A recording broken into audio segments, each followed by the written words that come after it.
Hello， 大家好，我是店家阿博。昨天 LPL 是进行了2场比赛的较量，其中最让观众们感到意外的就是第一场比赛，威武战队是被 OMG 战队逆袭击败，爆出了一个大冷门。在这场比赛中，威武战队明显是为不尊重对手付出代价，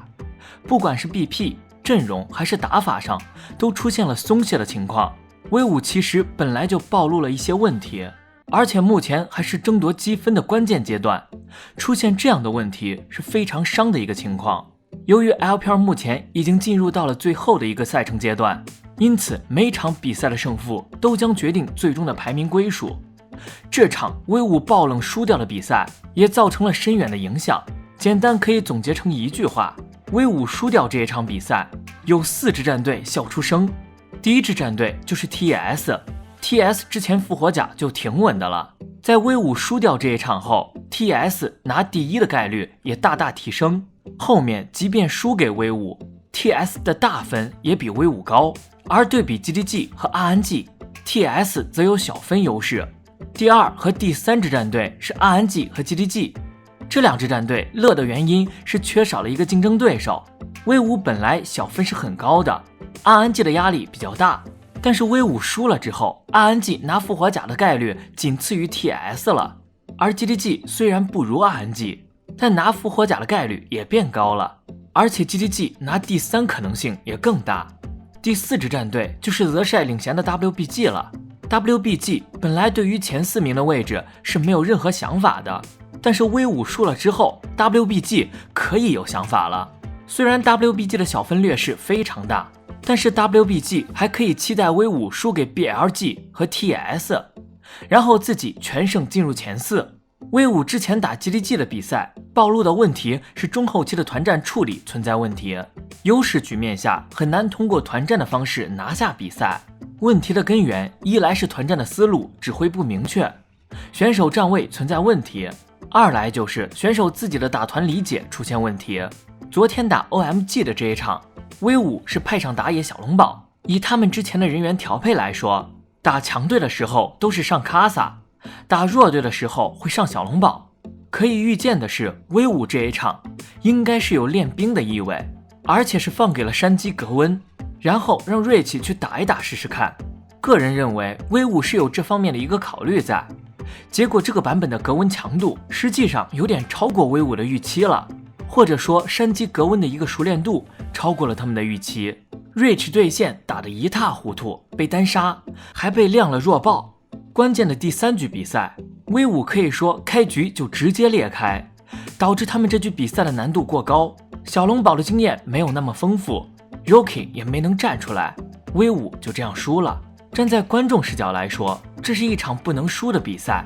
威武是付出了惨痛的代价。阿博认为威武这个赛季多次上小龙宝的原因，可能是真的想在季后赛中用小龙宝，把小龙宝当成骑兵使用。如果季后赛不是这样安排的话，那只能说威武常规赛的这些人员更换没有什么意义了。考虑到卡萨年龄比较大，因此威武有用双打野都打出好效果的思路，但纵观英雄联盟历史，能做到这一点的队伍确实屈指可数。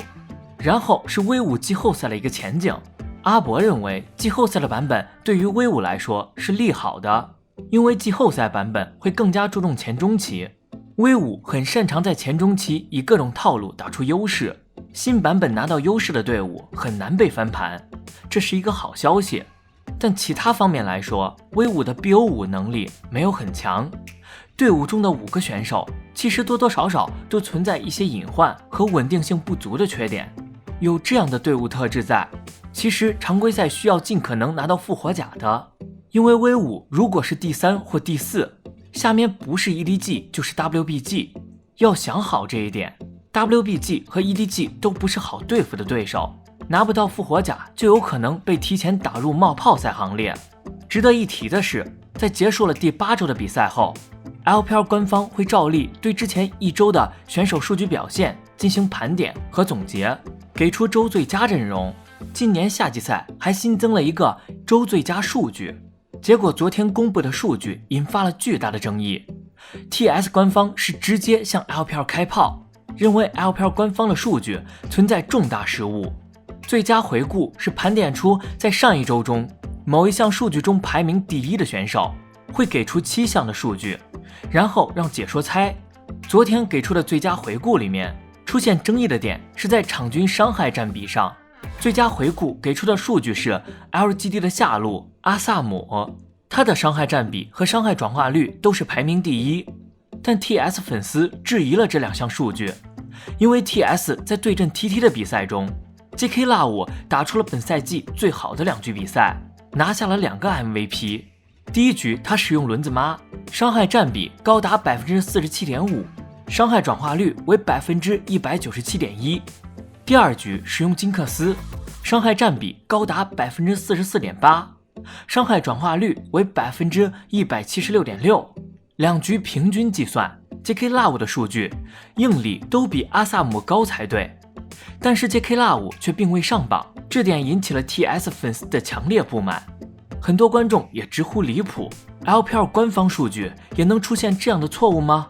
而值得一提的是，今年夏季赛的比赛 JK Love 粉丝都反映说，很多次能给 JK Love 选手 MVP 的对局都不给，感觉解说在刻意不给 JK Love 选手 MVP 选票。包括上个赛季在没有投票制的情况下 JK Love 也很难拿到 MVP， 而 Viper 选手却总是能够拿到解说的 MVP 选票，这让 JK Love 粉丝觉得 JK Love 被 LPL 官方针对。